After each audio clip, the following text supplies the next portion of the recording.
ప్రభునందు ప్రియులైన మీకందరికీ యేసుక్రీస్తు ప్రభువారి నామంలో శుభవందనాలు తెలియజేస్తూ ఉన్నాం. దైవజనులు బ్రదర్ భక్తి సింగ్ గారి పరిచర్యలో నుండి అలసిన వాణిని ఓరడించు మాటలు. మే 26.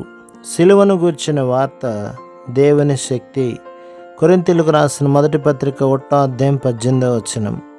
సిలువ వైపు చూచుట ద్వారా మార్చబడిన జీవితమును గూర్చిన ఒక ఉదాహరణ గలదు. ఒక చిత్రకారుడు సిలువలో వేలాడుచున్న యేసు ప్రభు యొక్క చిత్రపటమును చిత్రించెను.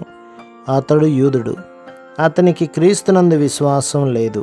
కొంతకాలం తరువాత అతడు ఒక యవనురాలి ప్రతిరూప చిత్రమును చిత్రించుటకు ఆరంభించెను. ఆ అమ్మాయి స్టూడియోకి వచ్చినప్పుడంతా ఆ సిలువ మీదనున్నది ఎవరని ఆ చిత్రకారుని ప్రశ్నించుచుండెను.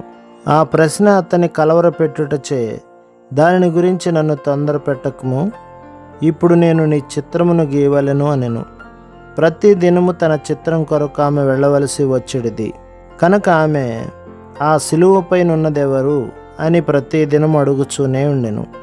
చిట్ట చివరకు అతడు ఆమెకు సిలువను గూర్చిన కథ చెప్పవలసి వచ్చెను. క్రీస్తు ఎట్లు మరణించెనో, సమాధి చేయబడినో, ఎట్లు తిరిగి లేచెనో కొద్ది మాటలలోనే చెప్పెను. ఒక దినమున, నేను చనిపోవచ్చున్నాను, దయచేసి వచ్చి నన్ను చూడుము అని ఆ అమ్మాయి వద్ద నుండి చిత్రకారునికి వర్తమానం వచ్చెను. కనుక అతడు వెళ్ళెను. ప్రకాశమానమైన ముఖముతో ఆమె తన మరణ పడక మీద నుండుట అతడు చూచెను. ఆమె అతనితో, అయ్యా, నీకు నా హృదయపూర్వక వందనములు తెలుపవలనని పిలిపించితిని. ఎందుకనగా నీవు నాకు రక్షణ మార్గమును చూపితివి. నేనొక ఘోర పాపిని, నాకు మరణ గడియ వచ్చినది. కానీ నా ప్రభువు నా పాపములన్నింటినీ క్షమించెననెను. నీ పాపములు ఎట్లు క్షమించబడినని చిత్రకారుడు అడిగెను. ఆమె అతనితో ఇట్లనెను, నేను నీ స్టూడియోలో ఆ చిత్రమును చూచినప్పటి నుండి, దాని కథను నీవు చెప్పినప్పటి నుండి నేను నెమ్మది లేకయుంటిని. నా పాపములన్నీయు నాకు జ్ఞాపకమునకు వచ్చినవి. అప్పుడు నా పాపముల కొరకే క్రీస్తు చనిపోయినని గ్రహించి నా పాపములను ఒప్పుకొంటిని. నా పాపములన్నీయు ఆయన క్షమించనని నాకు తెలియను అని చెప్పి ఆమె ఇంకను, నీ వలననే నేను నా రక్షకుని కలుసుకుంటుని. నేను చనిపోక మునుపు నీకు వందనములు చెప్పవలనని కోరితిని అని పలికెను. ఆ మాటలు చెప్పి ఆమె ప్రశాంతముగా మరణించినది. అప్పుడు ఆ చిత్రకారుడు, చాలా సంవత్సరముల నుండి ఈ సిలువ చిత్రము నా స్టూడియోలోనున్నది, కానీ ఇంతవరకు దాని మర్మమును నేను ఎరుగుకుంటుని. ఇప్పుడు నేను సిలువలో గల శక్తిని తెలుసుకుంటుని అని అతడు తన పాపములు ఒప్పుకొని, ప్రభువా, నా పాపముల కొరకు నీవు మరణించినందుకు వందనములు అని ఏడ్చెను. ఆ తరువాత అతడు సిలువ వేయబడిన యేసు ప్రభు యొక్క మరొక క్రొత్త చిత్రమును చిత్రించుటలో అనేక సంవత్సరములు గడిపెను. అది పూర్తయిన తర్వాత ఆ చిత్రపటము క్రింద ఈ మాటలు వ్రాసెను, ఇదంతయు నేను నీ కొరకు చేసితిని, నా కొరకు నీవేమి చేసితివి? కొంతకాలమునకే ఆ చిత్రకారుడు మరణించెను. ఆ చిత్రపటము బెర్లిన్లోని చిత్రకళా ప్రదర్శనశాలలో ఉంచబడినది. ఆ ప్రదర్శనశాలలోని చిత్రములను చూచుటకు అనేకులు వెళ్ళేవారు. ఒక దినమున మిక్కిలి ధనవంతుడైన అధిపతి మంచి చిత్రపటమును కొనదలచి ఆ వస్తు ప్రదర్శనశాలలోని చిత్రములను చూచుటకు వెళ్ళెను. అన్ని చిత్రపటములను చూచుచు ఆ సిలువ చిత్రము యొద్దకు వచ్చెను.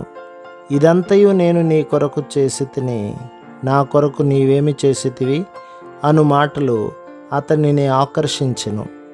ఆ అధిపతి ఆ చిత్రపటము నుండి తన దృష్టిని మరల్చలేకపోయెను. ఆ క్రింది మాటలు అతని హృదయములోనికి చొచ్చుకొని పోయెను. ఆ చిత్రపటము అతనిని ప్రభు యొద్దకు ఆకర్షించినది. అది ఎంత జీవయుక్తముగానున్నదనగా అతడు దేవుని సన్నిధి అనుభవించెను. ప్రభువే తన ప్రక్కన నిలిచి ఈ మాటలు పలికినట్లు అనిపించినది, ఇదంతయు నేను నీ కొరకు చేసితిని, నా కొరకు నీవేమి చేసితివి?